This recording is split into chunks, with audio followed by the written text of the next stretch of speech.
Today I'm going to build and test circular runways with diameter ranging from a half mile to 2 miles. Hi everyone, Lieutenant Mango here. Today I'm taking a closer look at the circular runway concept, which sparked a ton of debate in one of my recent shorts. Oh, before we dive into today's video, I'm excited to announce that my very first custom designed merch is officially live. Since this is my first drop, I've only made a limited run to see how things go. But the good news is, they are available right now at a special discounted price. All the support from this launch will go directly toward upgraded equipment and making even better, high quality content for you guys. If you want to grab something or help support the channel, check out the link in the pinned comment or visit the shop tab right below the video. Thank you so much. Now, let's get right into the video. First, I need to actually build it, right? Using Blender, I created a circle with a half-mile diameter. Then, I banked the outer walls like a coliseum to keep the aircraft from drifting off. If I designed this without any banking, centrifugal force would just fling the aircraft right off the runway. Oh, and many of you asked how a plane would ever get over a circular runway. So I built an exit ramp leading into the center, add a little splash of paint and boom! A half-mile circular runway is ready in DCS world. It looks way smaller than I expected. Can I actually operate aircraft here? For today's experiment, I'll be testing 3 main jets. First up, the A-10, carefully taxiing up the ramp and onto the runway, kicking the rudder slightly to the right, gently pushing the throttle.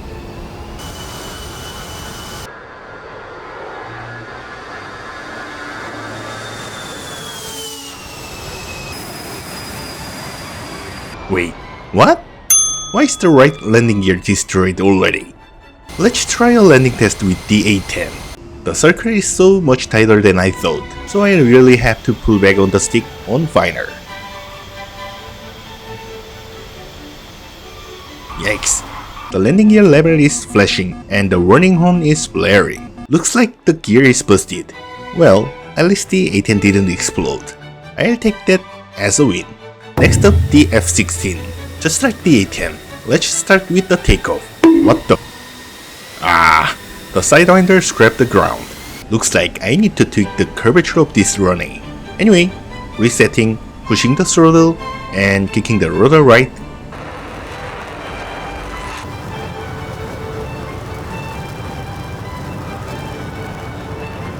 Nice! This time, a perfectly clean takeoff. The real challenge is the landing.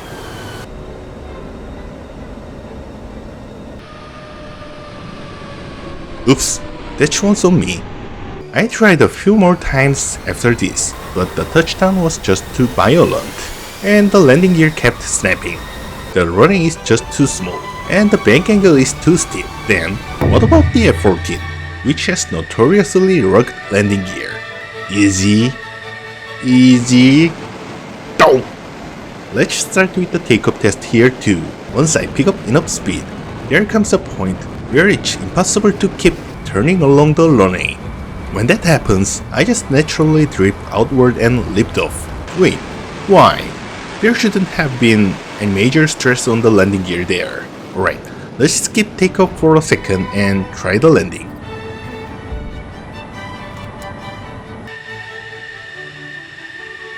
Yeah, half a mile is just impossible, so I upscaled the runway to 1 mile.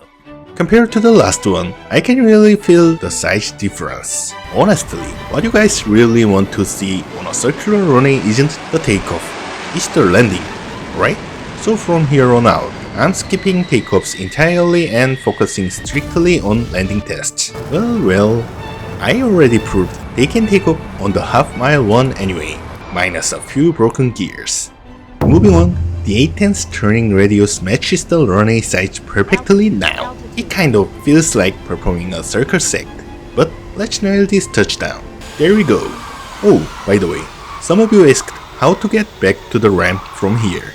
First, I brake and slow down to a proper speed. Then, I steer the aircraft perpendicular to the runway's direction. After that, I just let gravity do the rest. While the A10 yielded some really encouraging results, the F-16 now making its approach. Explaining this part is tricky, but I'll do my best. With the landing gear down, the F-16's turning radius matches the runway perfectly.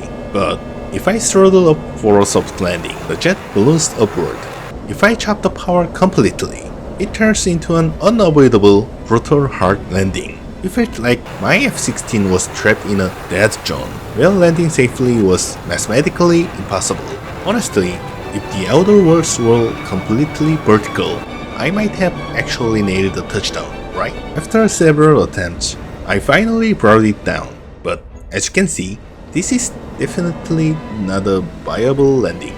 What would have happened if the F-14 was in that exact same situation? Amazingly, the F-14 started turning smoothly along the runway as if it were nothing, and despite the pretty rough touchdown, the landing gear held up perfectly. Wait, or was that actually a soft landing by carrier standards? So I've confirmed that, even at a 1 mile diameter, some jets still struggle to land. What if I expand it to 2 miles, as many of you suggested? I'll test this one exclusively with the F-16. Why? Because the A-10 and F-14 already passed the 1 mile test. For the 2 mile runway, I made the slope much shallower to ease the burden on the landing gear. Since the runway is so massive now, I figured it would be fine.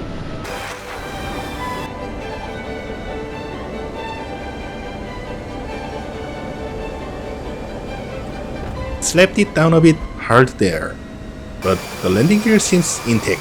Wow, so once the circular runway hits a 2 mile diameter, even the F-16 can land without a problem. What happens if I bring in some other challengers? Here's the first challenger, the Spitfire, requested by a hardcore Spitfire fan in the comments. Seeing his relentless passion for this warbird, I just couldn't pass it up.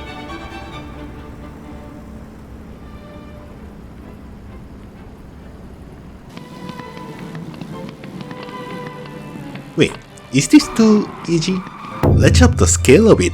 The C-130 Hercules.